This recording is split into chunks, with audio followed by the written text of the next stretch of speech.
নবীজি একবার দাঁড়িয়ে পেশাব ফিরেছিলেন। বুখারীর হাদিস, আমার বাবার কথা নয়, শুনে নিন। কোন পরিপ্রেক্ষিতে?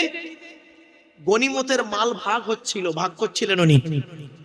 এমত অবস্থায় ওনার পেশাব লাগে। উনি সাহাবীদেরকে বললেন, আমি একটু পেশাব যাব গো। সাহাবীরা পেশাবের ব্যবস্থা করলেন। উনি সেখানে গিয়ে দেখছেন, যদি আমি বসে পেশাব ফিরি তাহলে পেশাবের ছিটা কাপড়ে লেগে যেতে পারে। বাধ্য হয়ে বসার পরিস্থিতি সেখানে ছিল না। বাধ্য হয়ে নবীজি সেখানে দাঁড়িয়ে পেশাব ফিরেছিলেন। এখান থেকে একটা শিক্ষা বের হয়ে এলো। দেখেন, এখান থেকে একটা সূত্র বের হয়ে এলো কি? আপনি কলকাতায় তথা শুরু করে ভারতবর্ষে যেখানে যাবেন, বেশিরভাগ জায়গাতে দেখবেন এয়ারপোর্ট গুলোতে বসে পেশাব ফেরার জায়গা খুবই কম, দাঁড়িয়ে পেশাব ফেরার ব্যবস্থা আছে। বিশেষ করে ধর্মতলার বাস স্ট্যান্ডে দেখবেন ওখানে বসে পেশাব ফিরবেন, অন্য লোক আছে সে বুঝতেই পারবে না, এসে আপনার গায়ের উপরে ছেড়ে দেবে। কিছু করার নেই, বাধ্য হয়ে আপনাকে কি করতে হবে? ওখানে দাঁড়িয়ে পেশাব ফেরা ছাড়া কোনো উপায় নেই। ঠিক না বেটা?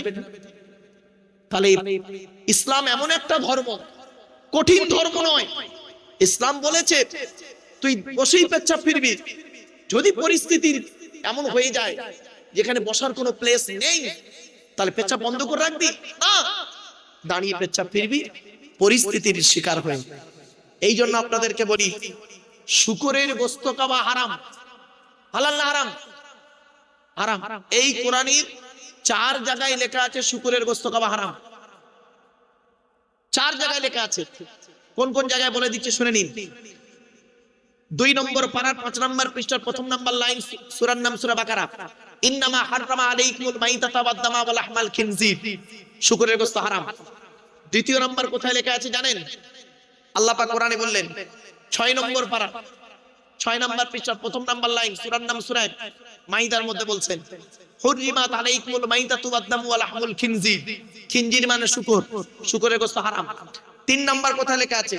8 নম্বর পারা 6 নম্বর পৃষ্ঠার 9 নম্বর লাইন, সূরার নাম সূরা আনামের 145 নম্বর আয়াত। কুল লা আজিদু ফীমা উহিয়া ইলাইয়া মুহাররামান আলা তাইমি ইয়াতআমুহু ইল্লা আন ইয়াকুনা মাইতাতান আও দামান মাসফুহা আও লাহমা খিনজির। শূকরের গোশত হারাম। 4 নম্বর কোথায় লেখা আছে? 14 নম্বর পারার 11 নম্বর 19 নম্বর পৃষ্ঠার 11 নম্বর লাইন, সূরার নাম সূরা নাহলের 114 নম্বর আয়াত।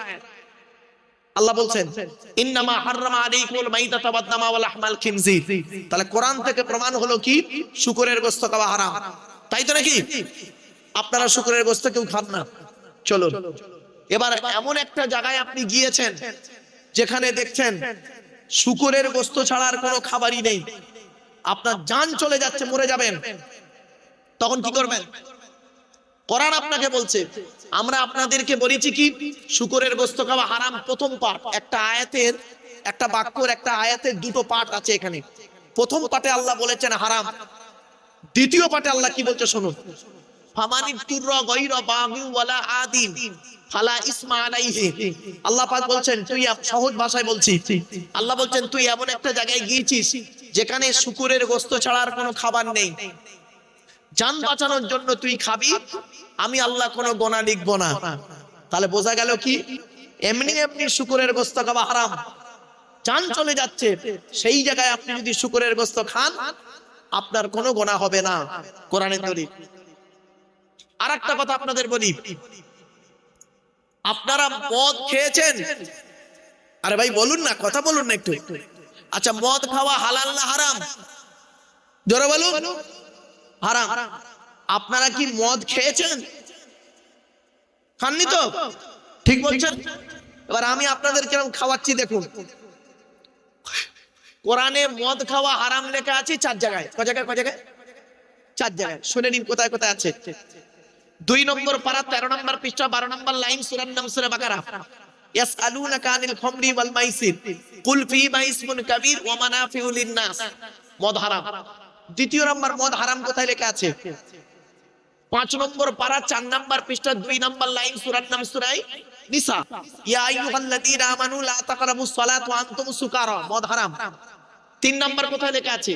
7 নম্বর পারা 2 নাম্বার পৃষ্ঠার প্রথম নাম্বার লাইন, সূরার নাম সূরা মাইদার 90 নম্বর আয়াত। ইয়া আইয়ুহাল্লাযীনা আমানু ইন্নামাল খামরু ওয়াল মাইসিরু ওয়াল আনসাবু ওয়াল আজলামু রিজসুম মিন আমালিশ শাইতান, মদ হারাম। 4 নাম্বার কোথায় লেখা আছে? 7 নম্বর পারা 2 নাম্বার পৃষ্ঠা 3 নাম্বার লাইন, সূরার নাম সূরা মাইদার 91 নম্বর আয়াত। ইন্নামা ইউরিদুশ শাইতানু আন ইউকিয়া বাইনাকুমুল আদাওয়াতা ওয়াল বাগদাআ ফিল খামরি ওয়াল মাইসিরি ওয়া ইয়াসুদ্দাকুম আন যিকরিল্লাহ, মদ হারাম। তো টোটাল কোরআনে 4 জায়গায় লেখা আছে মদ খাওয়া হারাম। আপনারা মদ খান না বলেছেন। এবার আসুন কিভাবে আপনি খাচ্ছেন দেখুন। আপনি হজে গেছেন, হজে 45 দিন ছিলেন হজে। পশ্চিম বাংলার ভৌগোলিক পরিবেশে আপনি মানুষ হয়েছেন। আরবের ভৌগোলিক পরিবেশে আপনার 45 দিন থেকে হজ থেকে যখন বাড়ি ফিরেছেন, শরীরটা আপনার খুব অসুস্থ, ঘুম হয় না, ঘুম হচ্ছে না। আপনি ডাক্তার দেখালেন, নিউ টাউনের ডাক্তার, বড় বড় ডাক্তার দেখালেন। সেখানে ডাক্তার দেখা দেখে ডাক্তার লিখেছে আপনার 4টে টনিক লিখেছে। টনিক বুঝেন তো, সিরাপ 4টে লিখেছে। কি ডাক্তার বলেছেন? প্রতিদিন দুপুরে খাবার পরে এই 4টে টনিক খাবেন, আর রাতে খাবার পরে ঘুমানোর আগে 4টে টনিক খাবেন। ওই টনিকগুলোর গায়ে লেখা আছে, দেখবেন একটার গায়ে লেখা আছে 50% অ্যালকোহল, আর একটার গায়ে লেখা আছে 30% অ্যালকোহল। তাহলে কত হলো? 80। আর একটার গায়ে লেখা আছে 30% অ্যালকোহল, কত হলো? 110। আর একটার গায়ে লেখা আছে 40% অ্যালকোহল। টোটাল মিলে কত হলো? 150% অ্যালকোহল। অ্যালকোহল হালাল না হারাম? মদ তো হারাম। তো অ্যালকোহল যুক্ত ওষুধ আপনি করছেন কি? 150% ওষুধ। অ্যালকোহল যুক্ত ওষুধ আপনি কখন খাচ্ছেন? দুপুরে খাবার পরে খাচ্ছেন। রাতে ঘুমানোর আগে হাজী সাহেব লোক কি বলে ওষুধ খাচ্ছে জানেন? অ্যালকোহল যুক্ত ওষুধ।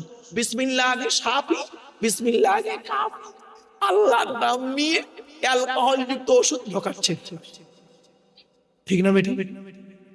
আপনাকে খেতে হবে। কেন খাবেন? ডাক্তার বলেছে এই ওষুধগুলো যদি না খান আপনার ঘুম হবে না, মরে যাবে। আপনি বাঁচার জন্য, জান বাঁচানোর জন্য অ্যালকোহল যুক্ত ওষুধ আপনি খেলেন। দলিল কোথায় পেলেন? ওই ফামানিতুর গায়রা বাগিন ওয়ালা আদিন ফালা ইসমা আলাইহি। বাবা, এই ওয়াজ শোনার লোকের অভাব, আওয়াজ শোনার লোকের অভাব নেই। আরেকটা কথা বলছি শুনুন, রেগে যাবেন না কেউ। আসরের নামাজের পরে, ফজরের নামাজের পরে ইমাম সাহেবরা দেখবেন সালাম ফিরিয়ে ডান দিকে ঘুরে বসে। ঠিক না বেটি? আবার বলুন না, কথা বলুন না। ডান দিকে বসে তো, শুধু ডান দিকে বসবেন না। শুনে নিন, আমি 19 বছর ইমামতি করেছি। বাপ, ভারত বিখ্যাত কয়েকজন আলেম আমার পিছনে নামাজ পড়তো। ভারত বিখ্যাত কয়েকজন আলেম, তার মধ্যে একজনের নাম বলছি, শুনে নিন। ভারত বিখ্যাত আলেম, তিনি আমার উস্তাদ, উস্তাদুল আসাতিজা, শাইখুল হাদিস আল্লামা আবুল কাসিম সিদ্দিকী রাহমাতুল্লাহ আলাইহি। ফুরফুরা ফাকিয়া সিনিয়র টাইটেল মাদ্রাসার যিনি একজন মুহাদ্দিস ছিলেন, খুব বড় আলেম, ভারত বিখ্যাত আলেম ছিলেন। যারাই ফুরফুরা শরীফে পড়াশোনা করেছে তাদেরকে জিজ্ঞাসা করবেন যে আল্লামা আবুল কাসিম সিদ্দিকী রাহমাতুল্লাহ আলাইহি কেমন আলেম ছিলেন। বাস্তব বলছি। তো আমি করেছি কি জানেন? এই আসরের নামাজের পরে আর ফজরের নামাজের পরে কয়েকদিন সালাম ফিরিয়ে বাম দিকে ঘুরে বসছি। ইমাম সাহেবরা কোন দিকে বসে? ডান দিকে। আমি ইচ্ছা করে বাম দিকে ঘুরে বসছি। দুদিন যখন বসেছি তখন করেছে কি, এলাকার কিছু বয়োজ্যেষ্ঠ মুসল্লি আছে, তারা এখন আমার উস্তাদুল আসাতিজা আল্লামা শাইখুল হাদিস আবুল কাসিম রাহমাতুল্লাহ আলাইহি বলছেন, হুজুর যত দিন যাচ্ছে তত নতুন নতুন হাদিস বের হচ্ছে। আমরা বলি না, যত দিন যাচ্ছে তত নতুন নতুন হাদিস বের হচ্ছে। বাবা, হাদিস নতুন নয়, হাদিস পুরাতন। 1500 বছর আগে নবী বলেছেন হাদিসটা, তুমি জানো না, তোমার কাছে পৌঁছায়নি, তাই এখন তোমার কাছে নতুন। ঠিক না বেটি? হাদিস নতুন নয়। আপনি জানেন না, আপনার কাছে ওটা নতুন হাদিস ১,৫০০ বছর আগে নবী বলেছেন, শুনে নিন। এরপরে বললেন কি, উনি কি অভিযোগ না, আব্দুল্লাহ ইবনে মারুফের বিরুদ্ধে ওদের অভিযোগ, মুসল্লিদের অভিযোগ যে উনি এই দুই একদিন দেখছি আসরের নামাজের পরে, ফজরের নামাজের পরে উনি বাম দিকে ঘুরে বসছেন। সারা জীবন আমরা দেখে এসেছি ইমাম সাহেবদের ডান দিকে ঘুরতে, উনি বাঁ দিকে ঘুরছেন, দুদিন দেখলাম। তো হুজুর কি বলেছিল জানেন? ও যেটা করছে ঠিকই করছে। বলছি সে কি, আমরা তো এতদিন জানি না। বলে বাবা তোমরা তো হাদিস জানো না বলে তাই উল্টো পাল্টা ধারণা করছো চায়ের দোকানে গিয়ে। শুনে নি, আল্লাহর নবী সব বেশিরভাগ সময় নামাজ আসরের আর ফজরের নামাজে সালাম ফিরিয়ে ডান দিকে ঘুরে বসতেন। মাঝে মাঝে নবীজি বাম দিকে ঘুরে বসতেন। একদিন নবীর সাহাবীরা প্রশ্ন করলেন, ইয়া রাসূলুল্লাহ, আপনি বেশিরভাগ সময় ডান দিকে মুখ করে ঘুরে বসেন আসর আর ফজরের নামাজের পরে, আপনাকে মাঝে মাঝে দেখছি বাম দিকে ঘুরে বসতে কেন? আল্লাহর নবী উত্তর দিয়েছিলেন যে আমার ভয় হয় আমার ইন্তেকালের পরে সাহাবীরা মনে না করে নেয় নবীজি যেহেতু ডান দিকে ঘুরে বসতো, ডান দিকটাই মনে হয় আল্লাহ আছে, আর বাম দিকে যেহেতু নবীজি ঘোরেননি, বাম দিকে মনে হয় শয়তান আছে। না, কোরআনে আছে ফাইনামা তুয়াল্লু ফাসাম্মা ওয়াজহুল্লাহ, তুমি যেদিকেই মুখ করো না কেন সেদিকেই আল্লাহ আছে। আমি ডান দিক বাম দিক দুই দিকে ঘুরে দেখিয়ে গেলাম যে দুই দিকেই করা যায়। ইসলাম গোলামির ধর্ম নয়। এখন যদি কোনো আলেম, কোন যোগ্য আলেম মসজিদের ইমাম হয়েছেন আর তিনি আসরের আর ফজরের নামাজের পরে ডান দিকে ঘুরে বসছেন, মাঝে মাঝে যদি বাম দিকে ঘুরে, হঠাৎ করে চায়ের দোকানে গিয়ে বাবা কাফের ফতোয়া লাগাতে যেও না। আরেকটা বলছি শুনুন, অসুবিধা হচ্ছে আপনাদের না? আরেকটা বলছি শুনুন, আল্লাহর নবী বলেছেন নামাজের সময় তোমরা দুটো জিনিস কখনোই করবে না। কটা কটা কটা? নামাজের সময় দুটো জিনিস কখনোই করবে না। কি কি? এক নাম্বার নবী বললেন পায়ের গাঁটের নিচে কাপড় ঝুলিয়ে পড়বে না।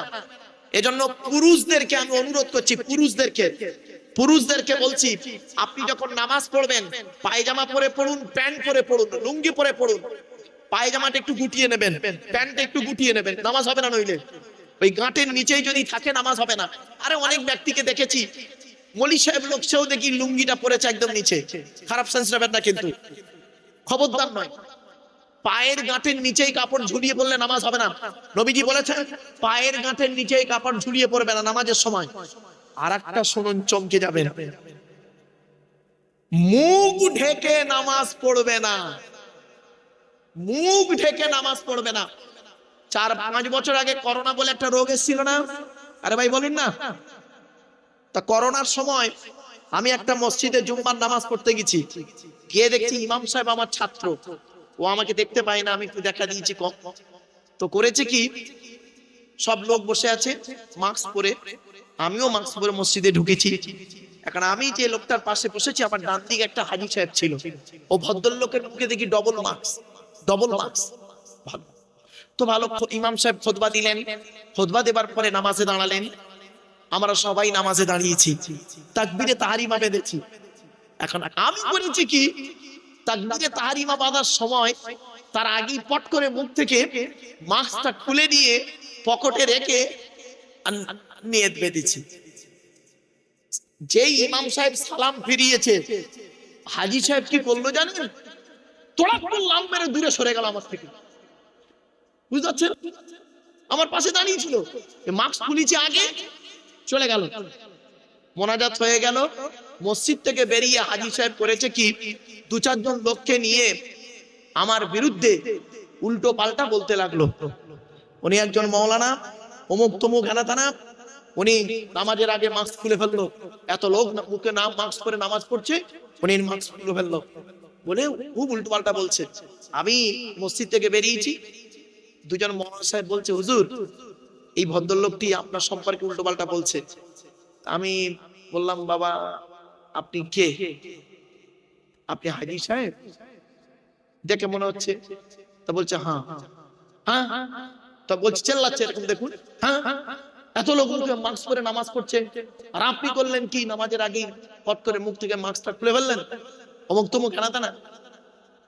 তখন আমি বলেছিলাম, খুব খুব হালকা ভাষায় বলেছিলাম যে বাবা, আপনি পয়সাওয়ালা হাজি না জ্ঞান অর্জন করে হজ করেছেন, কোনটা? বাবা, হাজি দু রকমের হয়, একটা জ্ঞান অর্জন করে হজ করে আসা, আর ছেলেদের টাকা আছে, বিজনেসের টাকা আছে, হজ করে আসা, বিটুইন ফার ডিফারেন্স, অনেক পার্থক্য। তখন চুপ মেরে গেছে। আর এখন তো মোবাইলে জিনিস জানাতে অ্যাপস তো তৈরি আছে প্রত্যেকের মোবাইলে, সঙ্গে সঙ্গে আমি হাদিসটা বের করলাম, বের করে ওনাকে পড়ালাম। আল্লাহ নবী বলেছেন, নামাজের সময় তোমরা দুটো জিনিস কখনোই করো না। এক নাম্বার হলো কি? এক নাম্বার হলো পায়ের কাঁটের নিচে কাপড় ঝুলিয়ে পড়ো না। দু নাম্বার হলো মুখ ঢেকে নামাজ পড়ো না। বললাম দেখলেন তো, কি করে জানো? বাবা জানো না যেখানে, তাহলে বাজে মন্তব্য না করাটাই ভালো। কিছু বুঝতে পারছেন কথাটা? এজন্য আপনাদেরকে অনুরোধ করে বলছি, এই জিনিসগুলো ফলো রাখুন। আমি বলতে চাইছি কি জানেন, ইসলাম গোঁড়ামির ধর্ম নয়, এটাকে আমি বোঝাতে গিয়ে আপনাদেরকে এই কথাগুলো বললাম এতক্ষণ ধরে। খারাপ সেন্স নেবেন না। একবার দরুদ শরীফ, আল্লাহুম্মা সাল্লি আলা মাওলানা মুহাম্মদ ওয়া আলা আলি সাইয়্যিদিনা মাওলানা মুহাম্মদ। এসো তোমরাই সিনামি হবে যে উজালা, মক্কা মদিনা নবী কামলিওয়ালা। আল্লাহুম্মা সাল্লি আলা সাইয়্যিদিনা মাওলানা মুহাম্মদ ওয়া আলা আলি সাইয়্যিদিনা মাওলানা মুহাম্মদ। আমার বাপেরা, কোরআন এমন এক কিতাব, এই জন্য বিশ্বনবী মুহাম্মদ সাল্লাল্লাহু আলাইহি সাল্লাম সবগুলো সুন্দর করে বুঝিয়ে গেছেন আমাদেরকে, কিন্তু আমরা সেই কথাগুলোকে মূল্যায়ন করিনি কোনোদিন। সামনের দিক, ও বাবা কিছু চেয়ার দুই একটা ফাঁকা আছে, আপনারা বাইরে কষ্ট করে দাঁড়িয়ে না থেকে, এই শীত পড়ছে আর ঠান্ডা লেগে গেলে শরীরটা খারাপ করবে, আপনারা দয়া করে ভিতরে চলে আসেন। মা আপনাদেরকে বলছি, মায়েরা বোনেরা, আপনারা একটু ধৈর্য সহকারে বসার চেষ্টা করুন। আজ আমি আপনাদের সম্পর্কে বেশ কিছু কথা বলবো, একটু ধৈর্য সহকারে শোনার চেষ্টা করবেন। চলো এবার আসছি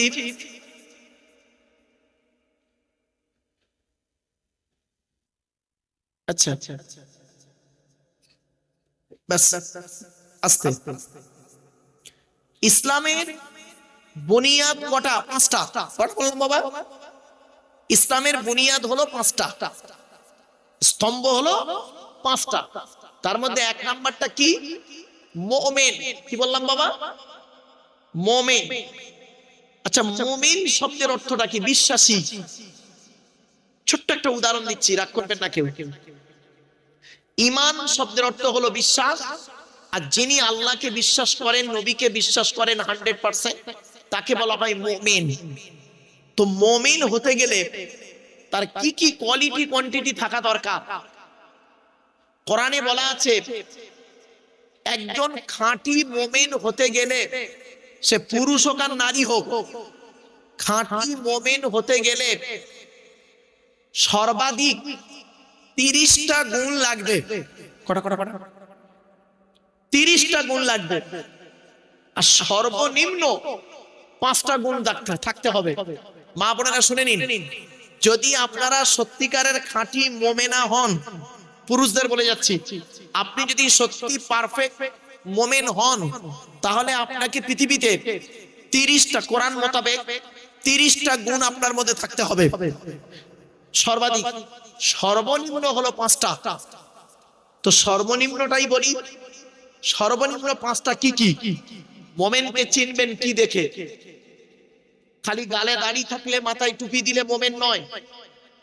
চলুন, মুমিনের পরিচয় হলো পাঁচটা সর্বনিম্ন। কোরআনে বলা হয়েছে সূরা আনফালের 2-3 নম্বর আয়াতে আল্লাহ বলছেন, ইন্নামাল মুমিনুনা আল্লাযীনা ইযা যুকিরাল্লাহ ওয়াজিলাত কুলুবুহুম। এক নম্বর পাঠ। কি পাঠ? এর বাংলা মানেটা কি? মুমিনকে চিনবে কি দেখে? মুমিনের সামনে যখন আল্লাহর গজবের আলোচনা করা হবে, মুমিনের অন্তরটা আল্লাহর ভয়ে কাঁপতে থাকবে। কি বললাম? আল্লাহর ভয়ে কাঁপতে থাকবে। একটা উদাহরণ দিলেই ক্লিয়ার হবে। আচ্ছা, আল্লাহর নবী মেরাজে গিয়েছিলেন সকলে জানেন? আল্লাহর সঙ্গে দিদার করতে গিয়েছিলেন, সবে মেরাজ বলে, এটা জানেন তো নাকি? শুনেছেন তো? চলো, নবীজি আল্লাহর সঙ্গে দিদার করতে গিয়ে জান্নাত এবং জাহান্নাম দুটোই দেখেছিলেন, আল্লাহ দেখিয়েছিলেন। তো জান্নাতে কি দেখলেন? জান্নাতে নবীজি দেখলেন, নবীজি অনেকগুলো দেখেছেন, তার মধ্যে একটা হচ্ছে কি, নবীজি বলছেন, আমি জান্নাতের ভিতরে, স্বর্গের ভিতরে হাঁটছিলাম, হাঁটতে হাঁটতে একজনের জুতোর আওয়াজ শুনতে পেলাম, জুতোর আওয়াজ। তখন নবীজি বলছেন, আমি মনে মনে ভাবলাম, জান্নাতের ভিতরে জুতোর আওয়াজ কার রে? ঘুরে তাকিয়ে দেখি, সামিতু খসখসাতান আমামি ফিল জান্নাতি ফাইজান বেলালুন, বেলালের জুতোর আওয়াজ। নবীজি পরে বেলালকে জিজ্ঞাসা করেছিলেন, বেলাল, পৃথিবীতে কি এমন কাজ করো, একটু আমাকে খুলে বলো। তো বেলাল বলেছিলেন, হে নবী, পৃথিবীতে আমি দুটো কাজ করি। কি? এক নাম্বার, কোনোদিন নাপাক অবস্থায় থাকি না। আমি যদি নাপাক হয়ে যাই, সঙ্গে সঙ্গে ওযু, গোসল, তায়াম্মুম যেটার প্রয়োজন সেটা দিয়ে আমি পাক হয়ে যাই। এক নাম্বার। সেজন্য আমি অনুরোধ করে বলে যাচ্ছি, অনেক মা বোন আছেন, বাবাজি, যুবক ভাই আছেন, রাত 12টার সময় নাপাক হয়েছেন, পরের দিন বাজার করে, বাজার ঘুরে ঘাড়ে এসে বেলা 2টোর সময় উনি গোসল করে পাক হচ্ছেন, পবিত্রতা অর্জন করছেন। তাও গোসলের ফরজ 3টে। কি কি? 1 নাম্বার, গড়গড়া সহ কুল্লি করা। 2 নাম্বার, নাকের নরম গোস্ত পর্যন্ত পানি পৌঁছানো। 3 নাম্বার, সারা শরীরটা ভালো করে ধৌত করা।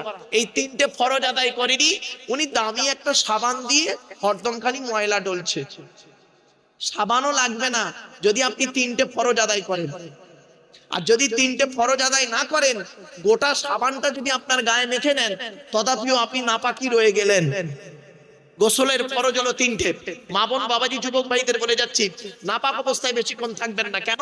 ওই নাপাক অবস্থায় যদি মৃত্যু হয়ে যায়, ওই নাপাক দেহ নিয়ে আল্লাহর দরবারে কিভাবে দাঁড়াবেন? 2 নাম্বার, বেলাল বলছেন যে আমি নাপাক থেকে পাক হয়ে মসজিদে নববীতে ঢুকে 2 রাকাত তাহিয়াতুল ওযুর নামাজ আদায় করি। জোরে বলুন সুবহানাল্লাহ। এজন্য নাপাক থেকে সব সময় পাক থাকবেন। অনুরোধ করে বলে যাচ্ছে, মা বোনদের বলছি, ছেলে যুবক ভাইদেরকে বলছি, বাবাজিরে। তারপরে নবীজিকে জাহান্নাম দেখানো হলো। নবীজি জাহান্নাম দেখছেন, এটা খুব ইম্পর্টেন্ট। নবীজি জাহান্নাম যখন দেখলেন, জাহান্নামের গেটে নবীজি দেখতে পাচ্ছেন যুবক আর যুবতীদের লজ্জাস্থান থেকে পূজার রক্ত বেরোচ্ছে, আর তারা খুব চিৎকার করছে। তখন নবীজির সঙ্গে ছিলেন জিবরাইল, কে জিজ্ঞাসা করলেন, মান হাউলাকি ইয়া কি জিবরাইল, ও ভাই জিবরাইল, এরা কারা? এদের লজ্জাস্থান থেকে পূজার রক্ত বেরোচ্ছে কেন? নারী পুরুষদের এরা খুব চিৎকার করছে কেন? কারণটা কি? এদের অপরাধটা কি? তখন জিবরাইল বললেন, ইয়া রাসূলুল্লাহ, এরা হলো আপনার উম্মত, আপনার উম্মত। মানে এদের অপরাধটা কি? বলছে, এরা পৃথিবীতে করতো কি? ব্যভিচার করে বেড়াতো, জেনা করে করে বেড়াতো। এই যুবক ছেলেরা, যুবতী মেয়েরা, শুনে নাও, ব্যভিচার করো না, জেনা করো না, বিয়ে করে নাও। ব্যভিচার করলে শয়তান খুশি হয়, আল্লাহ নারাজ হয়। আর বিয়ে করে নিলে আল্লাহ খুশি হয়, শয়তান নারাজ হয়, অখুশি হয়। তো আপনি কাকে খুশি করতে চান, আল্লাহকে না শয়তানকে? এখানে বসেই সিদ্ধান্ত নিন। বাস্তব কথা বললাম কিন্তু। চলুন এগিয়ে যাচ্ছি। আচ্ছা, এই যে কথাটি বললাম, এইটা শুনে আপনাদের মনের মধ্যে কি হচ্ছে বলুন তো দেখি? মনের মধ্যে কিছু ফিলিংস হচ্ছে না? এই কথাটা শোনার পরে যদি আপনার মনের মধ্যে একটা ধাক্কা লাগে, যে আল্লাহ নবী জাহান্নামায় যখন দরজাটা দেখলেন, জাহান্নামার গেটে যুবক আর যুবতীদের লজ্জাস্থান থেকে পুঁজ আর রক্ত বেরোচ্ছে, তারা খুব শাস্তি পাচ্ছে। তার কারণটা কি? পৃথিবীতে ব্যভিচার করে করে বেড়াতো। এই কথাটা শোনার পরে আপনাদের মনের মধ্যে যদি কিছু হয়, সত্যিকারের যদি আপনি মোমেন হন, তাহলে বুকের মধ্যে একটা ধাক্কা লাগবে। কি নারী কি পুরুষ, কিরকম ধাক্কা? আল্লাহ, আমার বয়স এখন 50 বছর, এখন তো পাকা দাড়ি হয়ে গেছে, ফেরেশতা মার্কা হয়ে গেছি। যখন আমার বয়স ছিল 20 বছর, এই এলাকার কত মেয়ের সঙ্গে ব্যভিচার করেছি একমাত্র কেউ জানে না। ওগো আল্লাহ, যে মেয়েটার সঙ্গে ব্যভিচার করেছি সেই মেয়েটাই জানে, আর আমি জানি। আল্লাহ, তোমার পাপের ডায়েরিতে দুজনের নাম জেনাকারীর খাতায় লেখা আছে। সেই মেয়েটির বিয়ে হয়ে গেছে নিউ টাউনে। সেই মেয়েটি তার স্বামীকে বলেনি যে আমার বিয়ের আগে একটা ছেলের সঙ্গে অ্যাফেয়ার ছিল, আর আমিও আমার বউকে বলিনি আমি বিয়ের আগে একটা মেয়ের সঙ্গে জেনা করেছি, লজ্জার খাতিরে। কিন্তু আল্লাহ, তোমার পাপের ডায়েরিতে আমাদের দুজনের নাম লেখা আছে। এই মনে মনে যদি এই অনুভবটা হয়, তাহলে জানবেন আপনাদের অন্তরে ঈমানটা আছে। আর যদি মনে হয় দূর মলি সাহেবকে ডেকেছি, পয়সা নেবে, ওয়াজ করবে, চলে যাবে, তাহলে জানবেন আপনাদের অন্তরে এখন ঈমানটাই ঢুকেনি, আপনার ঈমানটাই নেই। ঘোড়ার দিন ভাবুন এখানে বসে বসে। এরপরে আসছি, আল্লাহর নবী বলছেন জাহান্নামের আর একটু দূরে লক্ষ্য করে দেখলাম কিছু ব্যক্তির মুখ থেকে, গাল থেকে গোশত খসে খসে পড়ে যাচ্ছে। আমি জিবরাইলকে জিজ্ঞাসা করলাম, ও ভাই জিবরাইল, এরা কারা? জিবরাইল বললেন, এরা হলো আল খুম্মার, মদ্যপানকারী। এরা পৃথিবীতে মদ পান করত, সেই জন্য আল্লাহ পাক এদেরকে এরকম জাহান্নামায় ফেলে শাস্তি দিচ্ছে। আপনি এই কথাটা শোনার পরে আপনার মনের মধ্যে একটা ধাক্কা যদি লাগে, আল্লাহ, এখন আমি ভালো হয়ে গেছি, ইয়াং বয়সে কত বাংলা মাল খাইনি, খেয়েছি ইংলিশ মাল দামি দামি। এখানে বসে ভাবুন, যদি অন্তরে ধাক্কা লাগে জানবেন আপনি একজন মোমেন, আর যদি ধাক্কা না লাগে আপনি মোমেনই নয়। খালি গালে দাড়ি রয়েছে ফর্সো, মাথায় টুপি আছে ফর্সো। চলো, তাই আল্লাহ বললেন ইন্নামাল মুমিনুনা আল্লাযীনা ইযা যুকিরাল্লাহু ওয়াজিলাত কুলুবুহুম। মুমিনকে চিনবে কি দেখে? মুমিনের সামনে যখন আল্লাহর গজবের আলোচনা করা হবে, মুমিনের অন্তরটা আল্লাহর ভয়ে কাঁপতে থাকবে। 2 নাম্বার হলো ওয়াইদা তুলিয়াত আলাইহিম আয়াতুহু যাদাতুহুম ঈমানা। মুমিনের সামনে যখন কোরআন তেলাওয়াত করা হবে, মুমিনের অন্তরটা, ঈমানটা, আল্লাহর প্রতি ভালোবাসাটা বেড়ে যাবে। এই কোরআন তেলাওয়াত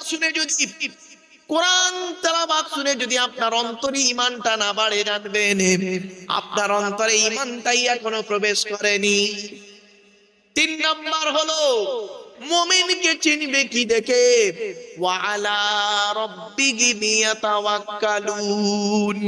মুমিন ব্যক্তি হবে ওই লোকটা, যে লোকটা পৃথিবীর জমিনে কোনো ব্যক্তি বস্তুর উপরে ভরসা করবে না। মুমিন যারা হবে একমাত্র সব কাজে আল্লাহর উপরে ভরসা করবে। একটা উদাহরণ দিচ্ছি, ভরসা কাকে বলে দেখে নিন। ভরসা কাকে বলে? একটাই রাস্তা। কটা রাস্তা বললাম? আরে কথা বলুন না। একটাই রাস্তা, দুটো দল গেল, প্রথম দলটা পার হয়ে গেল আর তৃতীয় দলটা ডুবে মরে গেল। রাস্তাটা ছিল নদীর মাঝখান, রাস্তাটা ছিল নদীর মাঝখান। দল দুটোর নাম হলো মুসা নবীর দল, ফেরাউনের দল। মুসা নবীর ভরসাটা রাস্তার উপরে ছিল না, মুসা নবীর ভরসা ছিল আল্লাহর উপরে। পার হয়ে গেল। ফেরাউনের ভরসাটা আল্লাহর উপরে ছিল না, রাস্তার উপরে ছিল, সৈন্যদের উপরে ছিল, বেটা ডুবে মরে গেল। এজন্য ভরসাটা করবেন আল্লাহর উপরে। মুমিন ব্যক্তি কোনোদিন পৃথিবীর কোনো ব্যক্তি বস্তুর উপরে ভরসা করে চলে না। মুমিন ব্যক্তি আল্লাহর উপরে ভরসা করবে। তাই আল্লাহ পাক বললেন, এই জলসা কমিটি ভাইরা শুনে নিন, জলসা কমিটিদেরকে বলছি, জলসা যখনই দেবেন ভরসা করবেন আল্লাহর উপরে। কোরআন বলছে ইদা আযামতা ফাতাওয়াক্কাল আলাল্লাহ ইন্নাল্লাহা ইউহিব্বুল মুতাওয়াক্কিলিন। 4 নম্বর পারা 10 নম্বর পৃষ্ঠা 3-4 নম্বর লাইন, সূরার নাম সূরা ইমরান। কোরআন জানিয়ে দিয়েছে, বান্দা তুমি যখন কোনো কাজ করতে যাবে, পৃথিবীর কোনো ব্যক্তি বস্তুর উপরে ভরসা করো না, তো তোমরা আল্লাহর উপরে ভরসা করে কাজে নামবে। যারা আল্লাহর উপরে ভরসা করে কাজে নামে, আমি আল্লাহ তাদের অত্যন্ত ভালোবাসি। তাহলে 1 নম্বর মুমিনের পরিচয় হলো কি? মুমিনের সামনে আল্লাহর গজবের আলোচনা করা হলে মুমিনের অন্তরটা আল্লাহর ভয়ে কাঁপতে থাকবে। 2 নাম্বার হলো মুমিনের পরিচয় কি?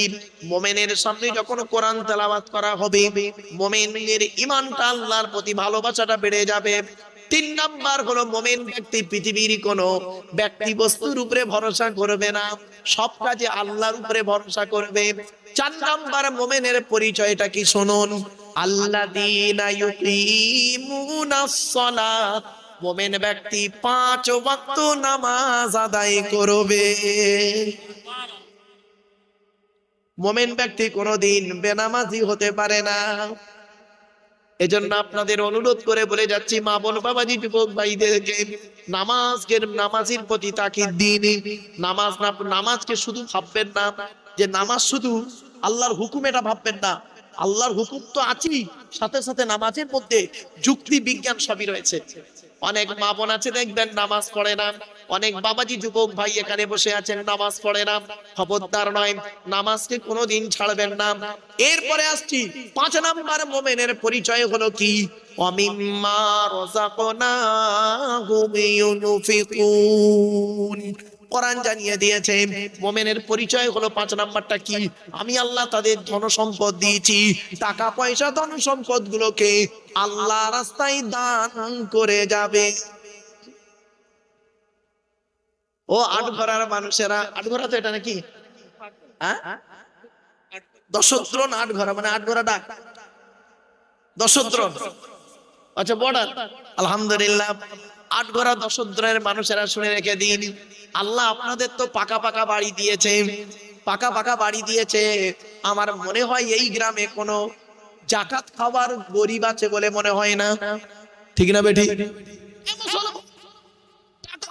যদি তুমি জাকাত না দিয়েছো, এই মা বোনেরা শুনে নিনি, দামি দামি সোনার গহনা পরিতেছো, যদি সোনার গহনার জাকাত যদি না দাও, আল্লাহ পাক বলেছেন ওয়াল্লাযীনা ইয়াকুনিজুনাদ-যাহাবা ওয়াল-ফিদ্দাতা ওয়ালা ইউনফিকুনা ফি সাবিলিল্লাহি ফাবাশশিরহুম বিআযাবিন আলীম।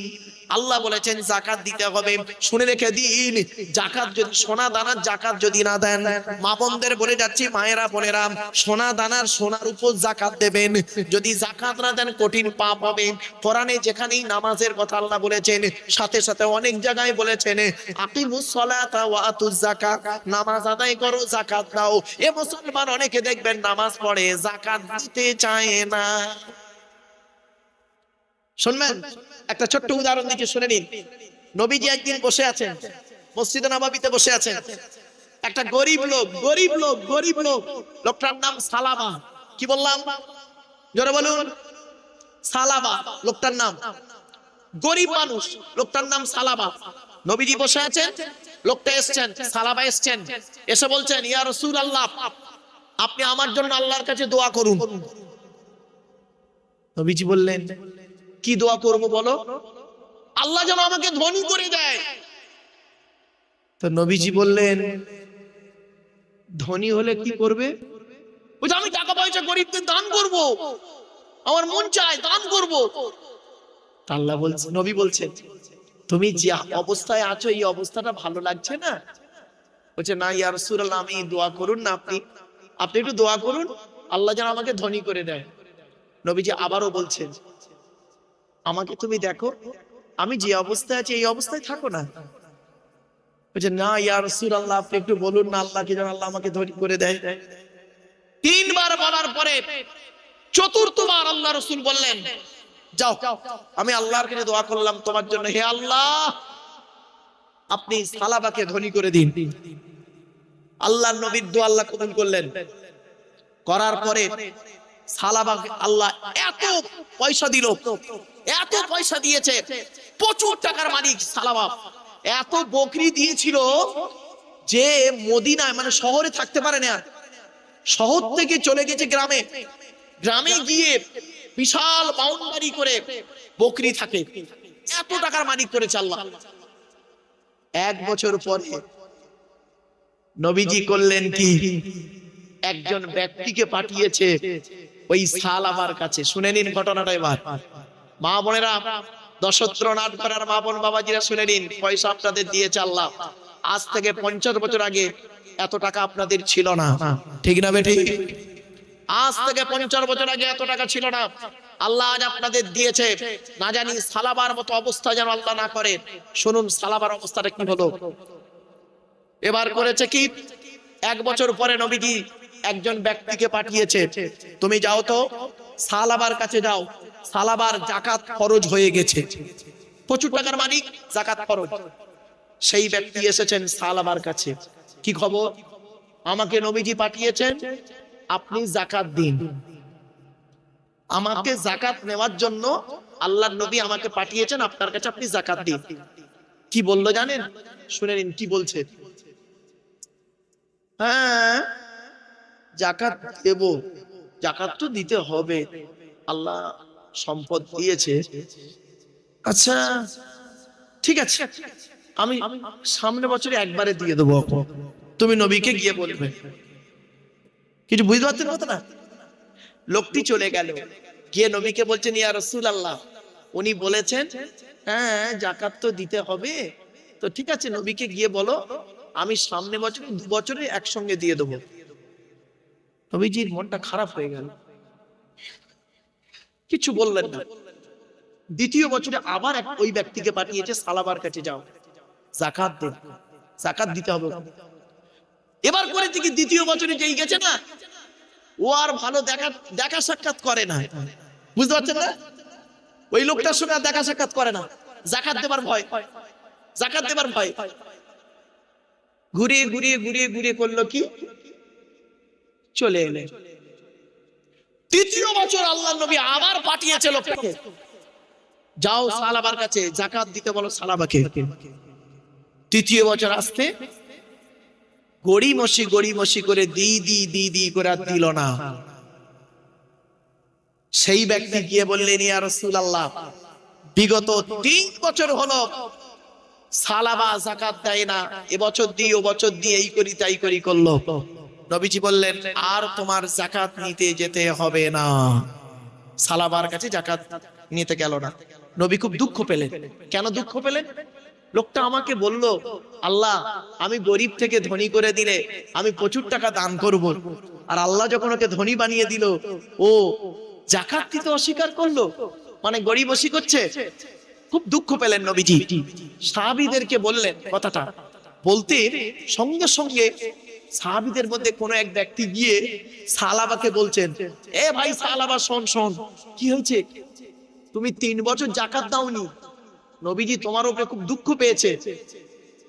ও তখন দেখলো এরই অবস্থা খারাপ, সঙ্গে সঙ্গে কিছু টাকা পয়সা নিয়ে না নবীজির দরবারে এসেছে জাকাত নিয়ে।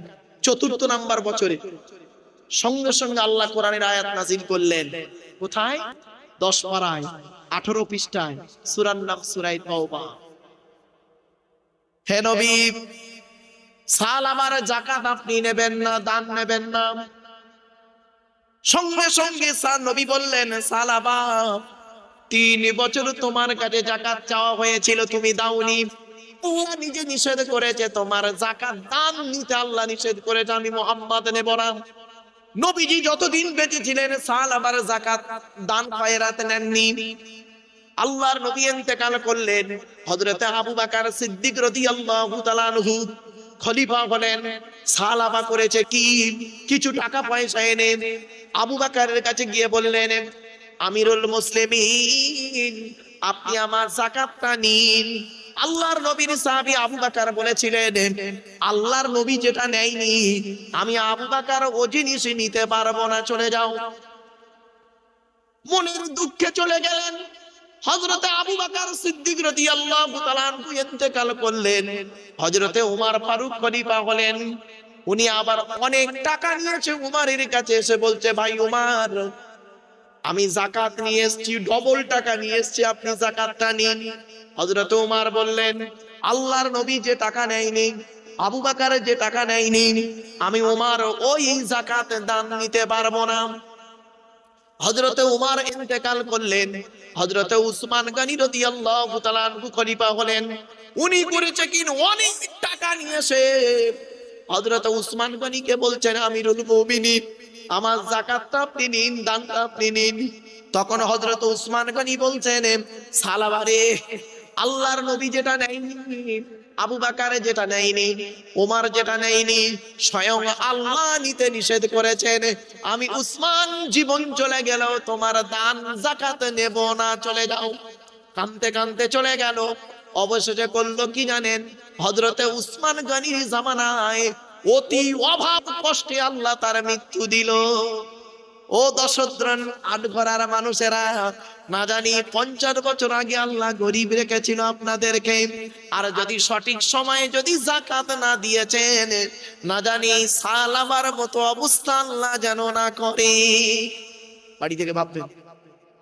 এই জন্য মুমিন ব্যক্তির পরিচয় হলো কি জানেন? ওয়ামিম্মা রাযাকনাহুম ইউনফিকুন।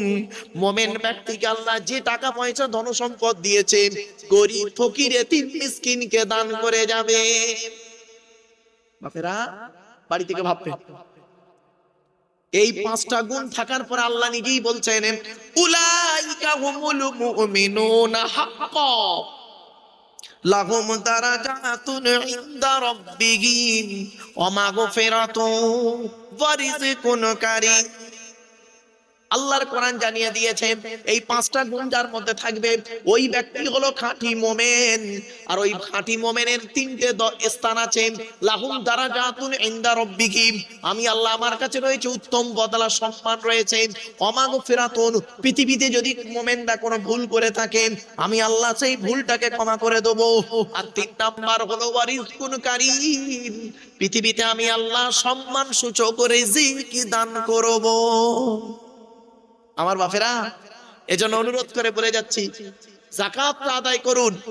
অনুরোধ করে বলে যাচ্ছি, আল্লাহ আপনাদের অর্থ দিয়েছে, খবরদার শুনে রেখে দিন। যাকাত দিলে, দান করলে কি হয় জানেন? বাবা, চাঁদা তুলবো না, ভয় নেই আপনাদের। হয়তো অনেকে মনে মনে ভাবছে, কেন শ্রোতা এখন খুব চালাক জানেন, মনে মনে ভাবছে হুজুর মনে এবার চাঁদার লাইনে যাচ্ছে। না বাবা, কমিটি বলেন চাঁদা তুলবো না, ভয় নেই। তবে বাস্তবটাই বলছি, শুনে নিন। বাস্তবটাই বলছি। আল্লাহ পাক কোরআনে বলেছেন, ইন তুকরিদুল্লাহা করদান হাসানা ইউদাইফু লাকুম ওয়া ইয়াগফির লাকুম। আল্লাহ বলছেন সূরা তাগাবুনের 17 নম্বর আয়াত, আল্লাহ বলছে অতিরিক্ত দান কর, টাকা পয়সা দান খয়রাত কর। তুই যে টাকা দান করবি, তার বিনিময়ে আমি আল্লাহ তোর ডবল করে দেব। জোরে বলুন সুবহানাল্লাহ। হে মুসলমান, হে মুসলমান, কত অমুসলিম ভাই আছে, কত অমুসলিম ভাই আছে, দানের পর দান করে যায়। ঠিক না বেঠিক? তুমি মুসলমান হয়ে কেন দান করো না? মুসলমান হয়ে দান করো না কেন? মুসলমান কোনোদিন দান ছাড়া থাকতে পারে না। চলো চলো, এরপরে আসছি, শুধু দান করলে কি হয়? আল্লাহ বলছেন, তোরা দান কর একটা কাজ, আমি আল্লাহ 2টো কাজ করব। তোরা দান করলি একটা কাজ, তো আমি 2টো কাজ করব। 1 নাম্বার কি? তুই যে টাকা দান করলি ওর ডবল নেকি তো দেবই, আর যে মালটা থাকবে ওটাকে ডবল করে দেবো। 1 নাম্বার। আর 2 নাম্বার কি করব? তুই যে দান করলি, এই দান করার কারণে আমি আল্লাহ তোর জীবনের গুনাহগুলো মাফ করে দেবো।